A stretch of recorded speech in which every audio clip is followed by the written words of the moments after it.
Ender's Cataclysm for 1.18.2 Forge is a Minecraft Dungeons-inspired mod seamlessly adding a variety of content into Minecraft.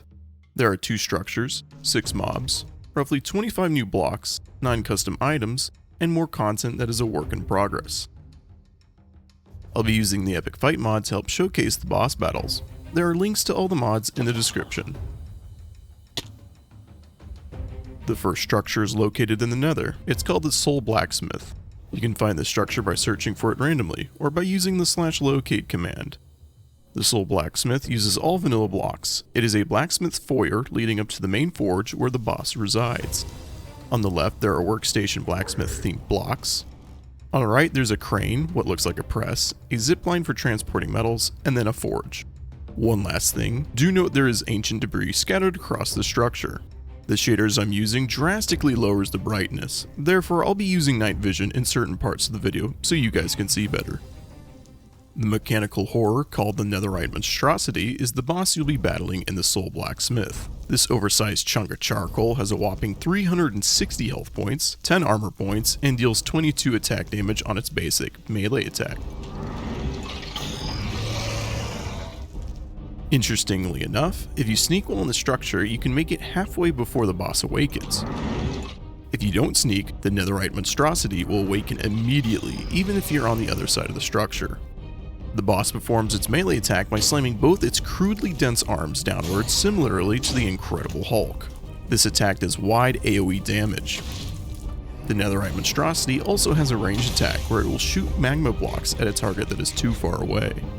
This magma will explode on impact and place lava. The boss can do this 3 times until being forced into a cooldown state. The cooldown will end once the boss sucks up any amount of lava. The war machine will heal 15 health points for every block of lava it slurps up. Once the Netherite Monstrosity reaches a third of its health, it will melee attack more frequently, and these attacks will burn targets. Upon death, the war machine will drop an Infernal Forge and a Monstrous Horn. There is also a 10% chance of it dropping a music disc that will play the boss's theme. Now don't leave just yet, you can find a button at the back of the boss's forge. This will open a passageway to a secret loot room directly to your right. Coming back to the items, the Monstrous Horn is rather useless on its own. However, combining it with a netherite helmet and a smithing table will yield a new helmet called the Monstrous Helm. This helm gives 3 armor toughness, and 1 knockback resistance. While wearing this helm, if your health dips below half, all nearby mobs will be pushed away. Along with that, you'll be granted increased defense, knockback resistance, and regeneration. This ability has a 15-second cooldown. Lastly, somebody called JoJo because this helmet is unbreakable. The other item the Netherite Monstrosity drops is the Infernal Forge. This hammer deals 13 attack damage and has a 0.8 attack speed. Right-clicking with the hammer on a block will cause an AoE shockwave. This has a 5-second cooldown. The Infernal Forge can be used as a pickaxe. It can mine obsidian level blocks. Once again, this item is unbreakable. The second structure is located in the end. It's titled the Ruined Citadel. The way you find this structure is identical to the Soul Blacksmith. Search around randomly or use the locate command. The Ruined Citadel uses quite a few blocks, both vanilla and modded. Before diving into the structure itself, let's focus our attention on the blocks. There are 3 new block sets, Endstone, Obsidian, and Coarse Wood. Additionally, 2 new Purpur block variants, 2 new Void Decor blocks, and 3 types of traps can be found in the Ruined Citadel. These trap blocks are scattered randomly inside the structure. The Endstone trap block teleports you a small distance to a random block while also briefly blinding you. Obsidian trap block gravitates mobs towards it. After 5 seconds, this block will release an explosion. Purpur trap block shoots a void rune upwards, inflicting moderate damage and slowness 4. The traps will have a cooldown period after being triggered. Finally, you can craft all 3 traps. Gather a void stone from the entrance to the structure and surround it in a crafting table with the respective blocks. A mob by the name of Endermaptera will be scouting the perimeter of the Ruined Citadel. This spider-like mob has 16 health points, 6 armor points, and deals 4 melee attack damage. While this mob isn't a big threat individually, there is strength in numbers, so be careful as to not fight too many at once. The Endermaptera drops 1 to 2 void draws, which can be combined with spectral arrows to make void scatter arrows. These lavender-coated arrows, when hitting a mob, will break apart and cause low splash damage to nearby mobs. The structure itself bears sporadic similarities to a nether fortress. Hallways connect room after room. These rooms will mostly be empty, but a few will either have chests containing a wide range of loot, shulkers, or an ender golem. The ender golem should be treated as a mini-boss. This golem boasts 150 health points, 12 armor points, and deals 10 to 14 damage on its basic attacks. This mob in total has 2 special abilities. The Earthquake/Slam attack does 10 to 16 AoE damage, while the Void Rune ability does 10 to 14 attack damage. A special attribute to mention about the Ender Golem is that projectiles are completely useless against it. This golem will always drop a Void Core upon death. This offensive item summons a line of Void Runes, expanding up to 12 blocks in front of you. Alternatively, facing the ground while using this ability will summon a circle of Void Runes around you. This ability is a 7-second cooldown, and just like every other item in this mod, the Void Core is unbreakable. As you traverse the ruined Citadel, look out for iron trapdoors. These will eventually bring you to the boss arena. See that block in the middle? Once you approach it, the boss battle will commence.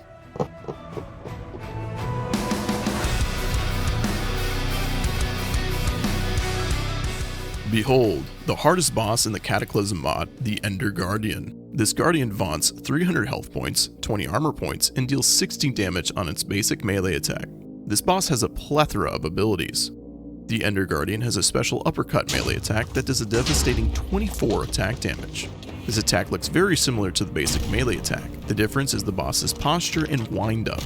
The boss will look slightly downwards on its basic attack while looking straight ahead on its uppercut attack.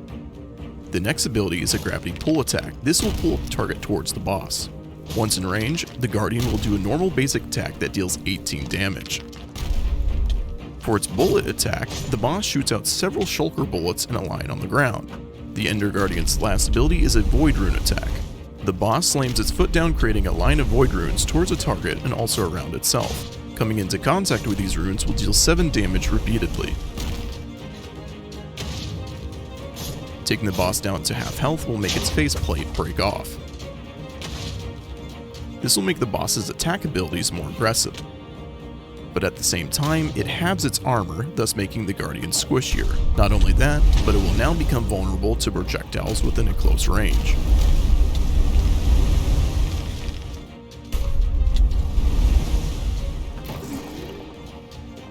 If you manage to take this colossal down, you will be rewarded with a Gauntlet of Guard and also a 10% chance of getting its boss theme music disc. This gauntlet deals 11 attack damage, has a 1.1 attack speed, gives 3 armor, and 1 knockback resistance. When equipped in your main hand, holding right click will perform a gravity pull on nearby mobs. This pull has a 12 block range. And guess what? This item is unbreakable. Ender's Cataclysm mod doesn't end there. The mod has a small portion of work in progress items and mobs. The Nameless Sorcerer is one of those work in progress mobs. It currently doesn't spawn anywhere. Use the summon command or spawn egg to access this mob. This Illager type entity has 50 health points, 0 armor points, and deals 6 ranged attack damage. When I first saw this mob, I thought to myself, oh, so it's basically an evoker on crack. And well, I think that description fits rather well. The sorcerer can create 2 extra versions of itself, which will use the same ranged ability.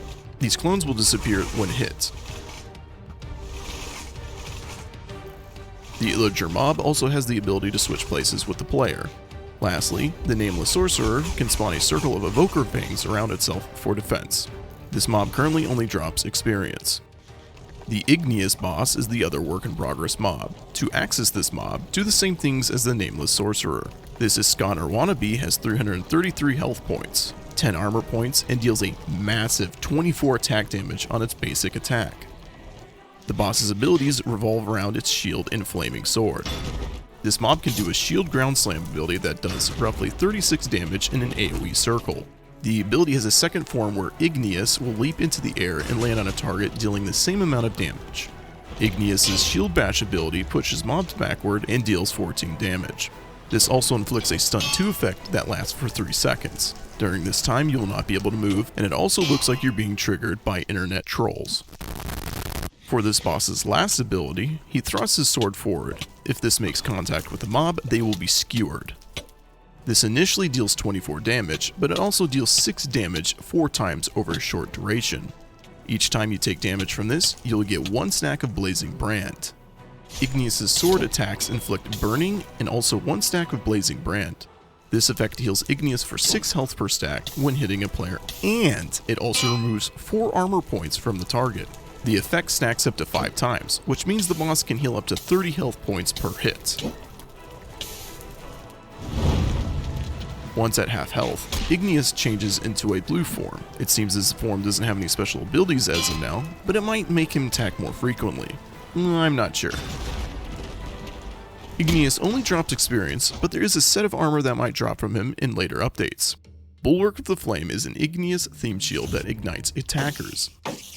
The Ignitium Set gives 25 armor points, 12 toughness, and 6 knockback resist.